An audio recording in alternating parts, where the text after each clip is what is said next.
Casi ningún personaje principal de Marvel se ha salvado de tener un villano con una trayectoria irregular, y Spider-Man no es la excepción, ya que de este tendríamos una cara conocida, pero que iréis viendo cómo no ha sido tan aprovechada como uno imaginaría, como ya estamos acostumbrados a los personajes que vemos en estos videos. En este caso veríamos a Lonnie Thompson Lincoln, más conocido como Tombstone. Caracterizado por su apariencia albina y su voz intimidante, pues, a diferencia de otros villanos con poderes más extravagantes, Tombstone es solo un gángster de la vieja escuela, un asesino a sueldo a quien mandas a terminar el trabajo, y este haría su aparición allá en el año 88 en un cómic de Web of Spider-Man, ya saben, esa época en la que habían distintos títulos de Spider-Man al mismo tiempo. Y su historia se remonta a aquellos días de juventud en las que se le relaciona con el personaje de Robbie Robertson, sí, el que trabaja en el diario El Clarín. Y posteriormente con su hijo, pero eso ya es cosa de los cómics más actuales, bueno, también de los antiguos, pero en otro sentido, puesto que Tombstone nacería como un criminal sin escrúpulos, y que a su vez intentaría exponer aquellos crímenes en los que estuvo involucrado el propio Robbie. Sin embargo, pese a las amenazas y la violencia de Lincoln, que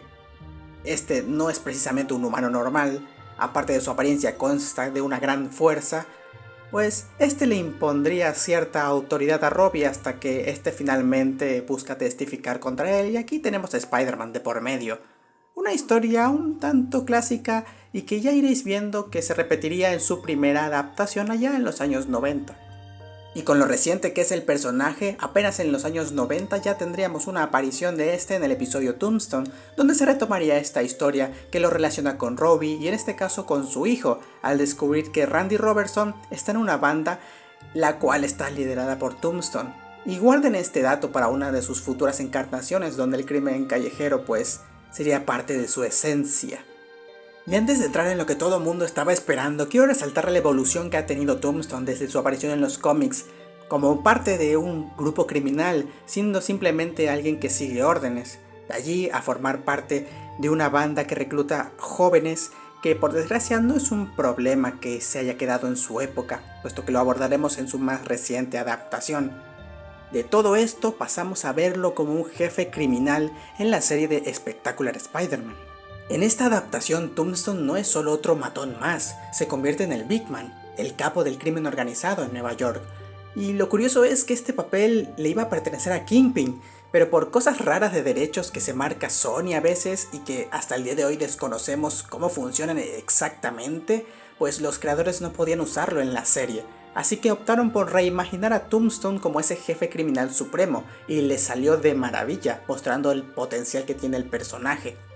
Claro que para esto tuvieron que mostrar cierta dualidad y moldear un poco su personalidad para que encaje con este rol más sofisticado, con un control más estratégico y que su presencia a su vez sea amenazante, ya no solo por su apariencia y su fuerza, sino también por el poder y a quienes controla.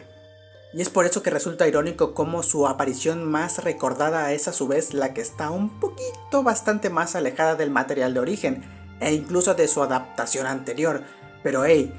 no me van a negar que las peleas que se mandaba con Spider-Man en esta serie eran de lo mejor que había, e incluso mostraban esta dualidad entre el poder y la responsabilidad. Y ahora un dato que nadie me preguntó, y es que el título del Big Man en los cómics le pertenece originalmente a Frederick Foswell, sí, aquel tipo que salía en el diario El Clarín, el cual pues manejaba secretamente todo el crimen en Nueva York, y para los más conocedores de los cómics pues se dejaban ciertas referencias con este apareciendo en lugares extraños durante la serie. Lamentablemente después de esto pues pasarían unos cuantos años hasta verlo de nuevo en una serie de Spider-Man, y eso que salieron un par más en el medio, y una película, la de Into the Spider-Verse. Aquí lo veríamos como un villano secundario a las órdenes de Kingpin, pasando pues sin pena ni gloria. Y después de esto recién lo veríamos en la serie de Friendly Neighborhood Spider-Man, la cual tuvo una aceptación un tanto irregular. Primero no le tenían fe a la serie, luego sí, luego no, y ya veremos qué pasará en la segunda temporada. Este video está hecho después de la primera, antes de la segunda, para que quede claro. Más allá de los flashbacks de la serie de los 90, aquí sería la primera vez en la que lo veríamos de joven, y sin ningún tipo de relación con Robbie Robertson o con Randy Robertson, lo cual es un tanto extraño, pero se entiende ya que es una reinvención, y aquí la relación directa iría con Peter.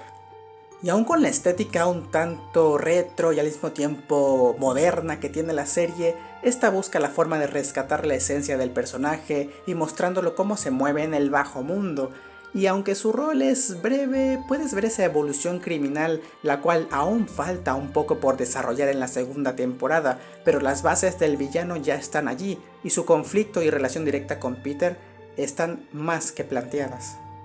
Y sería hasta aquí donde retomamos el tema de las bandas que reclutan a jóvenes para sus actividades criminales. En este caso, reclutarían al hermano menor de Lonnie, lo cual lo involucraría directamente con este grupo criminal hasta que posteriormente se vuelve el líder de la misma. Quién sabe, tal vez en la segunda temporada lo veamos del otro lado de la moneda y ahora él es el que recluta a otros jóvenes, volviéndolo un tanto hipócrita con la razón principal por la cual se unió a ese grupo. Y si bien después de esto no tuvimos maravillas como Spectacular Spider-Man, aún tenemos historias decentes con el personaje, más en específico en el videojuego de Marvel's Spider-Man, donde retomamos otra versión de Lonnie Lincoln, con un rol un tanto más callejero, más acorde a las primeras versiones del mismo, en el cual pues este maneja una manufactura ilegal de motocicletas modificadas, y las cuales pues también están relacionadas con una droga, pero detalles más, detalles menos. Lo importante aquí es que Tombstone tiene una historia de redención